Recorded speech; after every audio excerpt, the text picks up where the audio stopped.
ডিম সবচেয়ে high biological value সমৃদ্ধ খাবার। কিছু অবিস্মরণীয় উপাদান আছে, যুগান্তকারী কিছু গুণ আছে।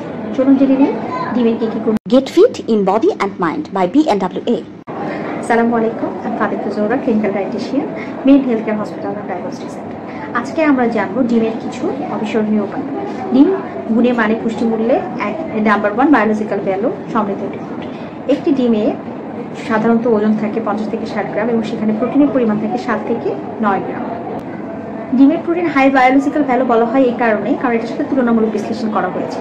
যেখানে ডিমের বায়োলজিক্যাল ভ্যালু 96, সেখানে মিল্কের বায়োলজিক্যাল ভ্যালু 90, সেখানে মিটের কিন্তু 80। সুতরাং এখান থেকে বোঝা যাচ্ছে যে ডিমের বায়োলজিক্যাল ভ্যালু কত, অর্থাৎ আমরা বেশিরভাগ অংশ আমাদের শরীরে শোষিত হয়, সেই জন্য এখানে বায়োলজিক্যাল ভ্যালুটা হাই। বাদাম এবং বীজ জাতীয় জিনিসেও কিছু অ্যামাইনো অ্যাসিড মিসিং থাকে, যেমন লাইসিন, কিন্তু ডিমে সব ধরনের এসেনশিয়াল অ্যামাইনো অ্যাসিডই পরিপূর্ণ অবস্থায় থাকে। Vitamin D, phosphorus, riboflavin, zinc.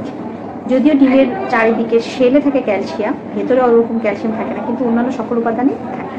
শুধুমাত্র ডিমে ভিটামিন সি বা অ্যাসকর্বিক অ্যাসিডের পরিমাণটাই অ্যাবসেন্ট। তাছাড়া কিন্তু ডিমে মোটামুটি সব ধরনের পুষ্টি উপাদান থাকে। এছাড়া ডিমের কুসুমে থাকে ফসফোলিপিডের মতো ফ্যাট, যেটি সাধারণত প্রত্যেকটা সেল মেমব্রেনের ওয়ালে থাকে। এবং এছাড়াও এসেনশিয়াল যে fatty acid, arachidonic acid, linoleic acid, এছাড়া ফ্যাট সলিউবল যে ভিটামিনগুলো আছে যেগুলো ফ্যাটের মাধ্যমেই পরিচালিত হয়, সেগুলো কিন্তু ডিমে থাকে, যেমন এটি। ডিমের কোলেস্ট্রলকে আধুনিকভাবে এখন ফিডিংয়ের মাধ্যমে চেঞ্জ করা হচ্ছে।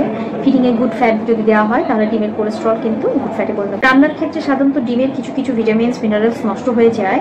সাধারণত রিবোফ্লাভিন এবং থায়ামিন 85% পর্যন্ত নষ্ট হয়ে যায়। অন্যান্য ভিটামিনগুলো মোটামুটি অক্ষুণ্ণ থাকে। বায়োটিন খুব ভালোভাবে হিটে আরও ইমপ্রুভমেন্ট হয়। ডিমের প্রোটিন আনচেঞ্জড অবস্থায় থাকে। তাই ডিম খুব ভালো একটি খাবার উৎস। বাচ্চাদেরকে 6 মাসের পর থেকে আস্তে আস্তে করে ডিম খাওয়ার অভ্যাস করতে হবে। প্রতিদিন একটা ডিম খাওয়া যেতে পারে। এক্ষেত্রে যেমন হাই বায়োলজিক্যাল ভ্যালু সমৃদ্ধ প্রোটিন পাওয়া যাবে, ঠিক তেমনি অন্যান্য খনিজ লবণ এবং ভিটামিনসও পাওয়া যাবে। সবাই ভালো থাকবে, সুস্থ থাকবে। ধন্যবাদ।